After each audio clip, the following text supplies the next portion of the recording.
Hello everyone, welcome to my YouTube channel. मैं आ गई हूँ आपकी अपनी फेवरेट स्टोरी पॉकेट में आसमान का आज का एपिसोड लेके। एपिसोड बहुत ही धमाकेदार होने वाला है, तो वीडियो को एंड तक ज़रूर देखें। एपिसोड की शुरुआत में हम देखते हैं कि जो वो लॉयर से बात दिग्विजय करता है क्योंकि किसी ने जो रानी की फेक रिपोर्ट बनाई थी, उस रिपोर्ट को जानने के लिए उसने क्यों बनाई थी और किसके कहने पे बनाई थी, इस बात को जानने के लिए उसने लॉयर से बात की है कि वो पूरी डिटेल्स मुझे चाहिए किसी भी कीमत पे। तो यहाँ पे हम देखते हैं कि अनीशा जो होती है वो उससे बोलता है कि तुम्हें इस मामले से दूर रहने की ज़रूरत है, तुम इसमें इन्वॉल्व ना हो तो ही बेहतर होगा, मैं खुद अपना काम कर लूँगा। तभी दूसरी तरफ हम देखते हैं कि जो निरंजन होते हैं वो रानी की बेटी ध्वनि को सरप्राइज़ देने के लिए बहुत सारे गिफ्ट्स और खुद को जोकर बना के लाते हैं। और उसके बाद यहाँ पे हम देखते हैं कि वो रानी को रानी के साथ और ध्वनि के साथ डांस करते रहते हैं। तभी यहाँ पे उनकी सांस फूलने लगती है तो रानी उनके लिए पानी लेके आती है। और फिर वो जो ध्वनि होती है वो पूछती है कि माता रानी ये कौन है। तो जो रानी होती है वो उसे बताती है कि ये तुम्हारे नानू है।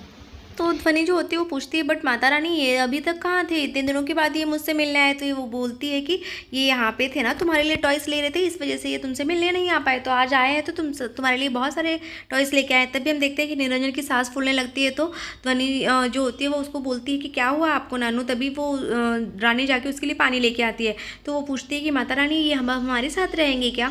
तो वो बोलते हैं कि हाँ। और फिर वो उससे पूछता है कि क्या हुआ, तुम्हारे लिए टॉयस अच्छी नहीं लगी तुम्हें। तो बोलती है कि बहुत अच्छी टॉयस है। तो वो बोलती है कि आप हमेशा हमारे लिए इतना टॉयस लेके आएंगे। तो वो बोलते हैं कि नहीं, इतना तो नहीं लाऊंगा, इससे भी ज़्यादा लेके आऊँगा। तो निरंजन की ये बात सुन के ध्वनि खुश हो जाती है और वो बोलती है कि माता रानी अब हम इनको हमेशा अपने घर पे बुलाएंगे। तो ध्वनि की बातें सुन के जो निरंजन और रानी होती है वो हंसने लगते हैं। तभी यहाँ पे हम देखते हैं आई हुई होती है, वो आती है और वो उससे बोलती है कि बाहर ध्वनि अनिशा आई हुई है, तुझसे बात करना चाहती है, वो तुम्हारा वेट कर रही है बाहर। तो अनिशा का नाम सुन के जो रानी होती है वो थोड़ा घबरा सी जाती है कि ये अब क्यों आई है, और उससे ऐसा लगता है कि ये ज़रूर कोई साजिश रचने आई है। तभी वो जैसे ही आती है उसके पास तो वो पूछती है कि तुम यहाँ पे क्या करने के लिए आई हो।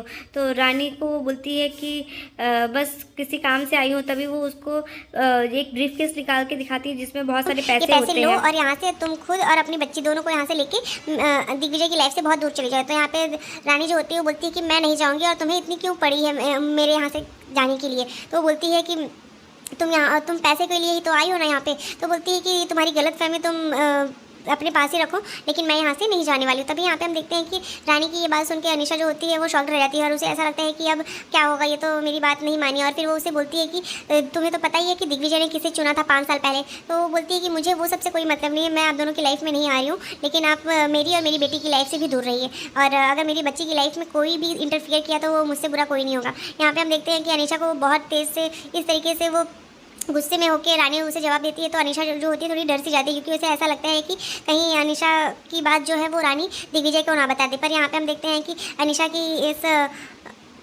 ऑफर को भी रानी ने ठुकरा दिया होता है। यहाँ दूसरी तरफ हम देखते हैं कि घर में सब लोग परेशान होते हैं, अनिशा को ढूंढते रहते हैं, नारायणी और पिंकी भाभी। और दिग्विजय भी जो होता है वो भी अनिशा को कॉल करता है, बट वो मिलती नहीं है। तभी यहाँ पे देवू और ईशान बोलते हैं कि क्या हुआ, क्या हो गया, आप लोग क्यों इतने परेशान हो। तो वो बोलती है कि अनिशा मिल नहीं रही, उसका कॉल भी नहीं लग रहा। तभी वो देवू जो होती है वो बोलती है कि ये रानी की जब से आई है तब से सिंपैथी लेने का अनिशा का ड्रामा फिर से स्टार्ट हो गया। तो बोलता है कि हाँ। तभी यहाँ पे हम देखते हैं कि वो आ जाती है और वो बोलती है कि अरे सॉरी, मैं एक्चुअली थोड़ा काम से गई थी बात। तो इसमें रानी की वो सारी डिटेल्स है कि वो 5 साल में कहाँ गई थी, क्या की थी, कहाँ रही थी, वो अपनी बच्ची के साथ कैसे थी। तो वो सारी डिटेल्स लेके वो उसे बोलती है कि तू अब टेंशन मत ले, सब कुछ पता चल जाएगा हमें। और जैसे ही तभी यहाँ पे रानी का कॉल जो होता है वो दिग्विजय के फ़ोन पर आता है। और दिग्विजय जो होता है पहले अनिशा को इसके लिए थैंक यू भी बोलता है कि तुमने बहुत अच्छा काम किया है। तो यहाँ पे हम देखते हैं रानी का फ़ोन आता है। तो अनिशा जो होती है वो डर जाती है कि कहीं ये बताने के लिए तो नहीं कॉल किए, पर वो कॉल जैसे ही नहीं उठाने लगता है। तभी ये देवू बोलती है कि कॉल उठा लो दिग्विजय, एक बार बात कर लो, तो हो सकता है कुछ ध्वनि से रिलेटेड बात हो। तो जैसे ही ध्वनि का नाम सुनता है तो वो तुरंत कॉल पिक कर लेता है और रानी से बात करने लगता है। तो रानी जो होती है वो उसे बोलती है कि क्या हम कहीं मिल सकते हैं बाहर। तो क्योंकि हम ये 5 साल पहले जो भी हुआ हो, मैं तुम्हारी प्रॉब्लम समझ सकती हूँ कि तुम्हें भी प्यार की ज़रूरत है, तुम्हें भी अपनी बच्ची चाहिए, और हम साथ में हमारी बच्ची को लेके हम बात कर सकते हैं क्या एक साथ बैठ के। तो यहाँ पे दिग्विजय जो होता है उस चीज़ का गलत मतलब निकाल लेता है और वो उसे बोलता है कि तुम अभी भी नहीं बदली, तुम्हारे अंदर चालाकियाँ जो है वैसी की वैसी हैं। तो यहाँ पे दिग्विजय कॉल करता है, बट दिग्विजय उस चीज़ को उल्टा ही उसका मतलब निकाल लेता है।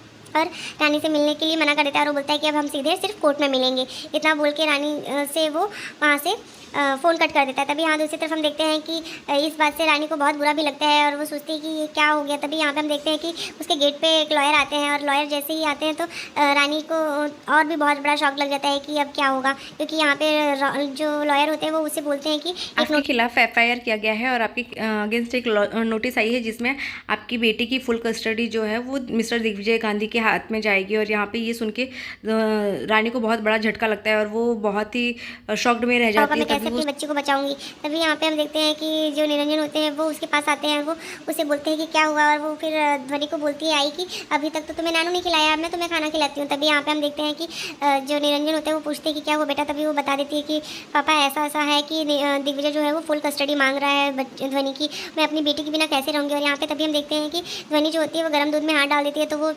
जलने लगता है। तो रानी तुरंत उसके पास जाती है और उसको बर्फ़ ला के उसकी सिकाई करती है और उसके बाद उससे वो बोलती है कि जब आपको आई ने बोला है कि वो गर्म दूध है तो नहीं डालना चाहिए था ना हाथ। तभी वो बोलती है कि मुझे नहीं पता था ना माताश्री की वो गर्म होगा, मुझे लगा ठंडा हो चुका होगा इसीलिए मैंने डाल दिया। फिर यहाँ पे वो उसकी केयर करती है और उसको हक करती है तो वो बोलती है कि थैंक यू मम्मा माताश्री आपको ध्वनि का ध्यान रखने के लिए। फिर उसके बाद हम देखते हैं कि जो रानी होती है वो उसे बोलती है कि मैं आपका हमेशा ध्यान रखूँगी। तभी वो उससे पूछती है आप पिंकी प्रॉमिस, तो वो बोलती है कि हाँ पिंकी प्रॉमिस। यहाँ पे निरंजन जी जो होते हैं वो इमोशनल हो जाते हैं क्योंकि ध्वनि जो होती है वो रानी से बहुत अटैच्ड हो चुकी होती है और वो बोलती है कि रानी जो उसे है वो समझाती है कि कल हम एक जगह जाएंगे, वहाँ बहुत सारे लोग होंगे लेकिन आपको वहाँ पे डरना नहीं है। तो वो उससे पूछती है कि क्या माता वहाँ पे डॉक्टर अंकल भी होंगे, तो वो बोलती है कि हाँ। तो वो उससे फिर से पूछती है कि क्या डॉक्टर अंकल सच में मेरे पापा हैं। तो ध्वनि जब ऐसे पूछती है तो रानी उसे बता देती है कि हाँ तुम डॉक्टर अंकल ही तुम्हारे पापा हैं। ध्वनि बोलती है कि फिर वो क्यों कभी नहीं आए, सबके पेरेंट्स तो स्कूल लेके आया करते थे लेकिन वो कभी मुझे लेने के लिए नहीं आया करते थे स्कूल, और फिर मुझे आप ही हमेशा लेके आती थी स्कूल से और हमेशा आप ही लेके जाती थी स्कूल। तो वो बोलती है कि अब तुम्हारे पापा भी तुम्हारा ध्यान रखेंगे। तभी यहाँ पे हम देखते हैं कि रानी जो होती है वो इस बात से भी परेशान होती है कि अगर कल को फुल कस्टडी जो है ध्वनि की वो दिग्विजय को मिल जाएगी तब तो वो मुझे ध्वनि से दूर कर देगा, तो मैं क्या कैसे रहूँगी पापा। तो वो परेशान रहती। तभी उसके पापा उसे समझाते हैं कि तो टेंशन मत ले, सब कुछ अच्छा हो जाएगा और सब कुछ अच्छा ही होगा, तो टेंशन मत ले। दूसरी तरफ हम देखते हैं कि जो दिग्विजय होता है वो अपने कमरे में जाता है और वहाँ पे रानी से जुड़ी सारी चीज़ों को याद करता है और देखता रहता है कि यहाँ पे हम लोग कैसे रहते थे, और वो एक भी जो यादें होती है वो अभी भी वैसे की वैसे ही, कुछ भी वहाँ से चेंज नहीं किया रहता है।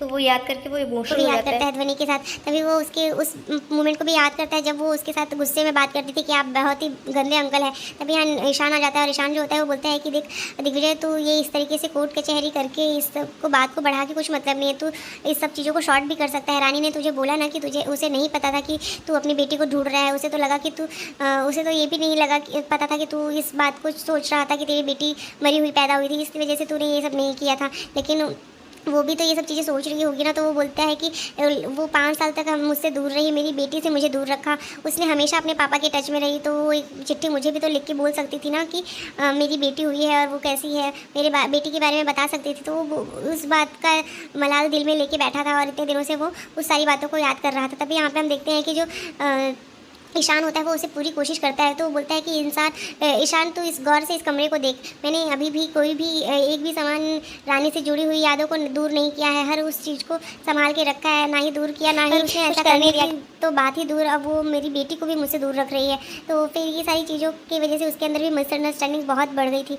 यहाँ पे हम देखते हैं कि ईशान जो होता है पूरी कोशिश करता है उसे समझाने की, पर वो नहीं समझता और फिर वो याद करता है कि कैसे मेरी बेटी से उसने दूर किया है मुझे। दूसरी तरफ हम देखते हैं कि जो रानी है वो कोर्ट पहुंच चुकी होती है और रानी के साथ जो उसके पापा निरंजन है और आई और ध्वनि सब साथ में वहाँ पे पहुंच जाते हैं कोर्ट में। और यहाँ तभी देखते हैं हम कि रानी जो होती है वो उस मोमेंट को याद करती है जब दिग्विजय के ऊपर सब लोग कितना बड़ा इल्ज़ाम लगाया गया था कि दिग्विजय एक क्रिमिनल डॉक्टर है, इस तरीके से उसके ऊपर इल्ज़ाम लगाते हैं। वो सारी मूवमेंट याद आने लगती है। तभी उसके सामने दिग्विजय और अनिशा आ जाती है। तो अनिशा गुस्से में देखती है और यहाँ पे दिग्विजय जो होता है वो ध्वनि को देख के स्माइल करता है, उसकी तरफ हाथ फेरता है। तभी ध्वनि अपना मुंह फेर लेती है उस दिग्विजय की तरफ से। और यहाँ पे हम देखते हैं कि दिग्विजय को रानी जो होती है वो बोलती है कि तुम कुछ भी कर लो दिग्विजय, पर मेरी बेटी को तुम मुझसे दूर कभी नहीं कर सकते। दिग्विजय जो होता है वो बोलता है कि उसका फैसला तो कोर्ट करेगी, तुम क्यों इतनी परेशान हो रही हो। तभी इस बात से रानी जो होती है थोड़ी सहम से जाती है कि अगर सच में सारी कस्टडी जो है वो ध्वनि की अगर दिग्विजय को मिल जाएगी तो क्या करेंगे, कैसे रहूँगी मैं। और यहाँ पे अनीशा की चाल से वो बहुत भली भांति वाकिफ़ रहती है कि अगर कल को अनीशा कुछ भी मेरी बेटी के साथ गलत करने लगेगी तो क्या करूँगी मैं। तभी अनीशा के खिलाफ वो सोचती है कि अब तो अनीशा तुमको मैं दिग्विजय और मेरी बेटी की लाइफ से कभी भी खेलने नहीं दूंगी, और अपनी बेटी और दिग्विजय दोनों को तुमसे और तुम्हारी चाल से मैं बचा के रखूँगी। तो आज के एपिसोड में बस इतना ही फ्रेंड्स, मिलते हैं नेक्स्ट एपिसोड में। होप सो आपको वीडियो अच्छी लगी हो तो वीडियो को लाइक करना, चैनल को सब्सक्राइब करना बिल्कुल ना भूलें।